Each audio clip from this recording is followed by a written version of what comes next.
அந்த தீர்க்கதரிசி அவனுக்கு தேடி போடப்படுது. அபிஷேகம் அவனுக்கு வந்த போதுதான் பிரச்சனையும் அவனுக்கு வந்துருச்சு.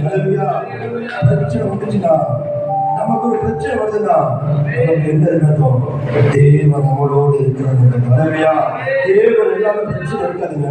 தேவன் நமக்குள்ள இருந்தா பிரச்சனை வரதான் செய்யும். பிரச்சனை கண்டுக்கலாம் கூடாது. எல்லாவற்றையும் ஜெயமா முடிக்கிற ஜெய கிறிஸ்து நம்மளோடு இருக்கிறார். எல்லாவற்றையும் ஜெயமா முடிக்கிற ஜெய கிறிஸ்து நம்மளோடு இருக்கிறார்.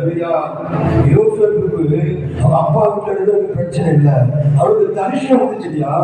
தரிசனம் வந்ததுக்கு அப்புறம் பிரச்சனை, புலி, உபத்திரம், அடிமைத்தனம் எல்லாம் எப்போ வந்துச்சுன்னா அவருக்கு தரிசனம் கொடுக்கப்பட்டதான்.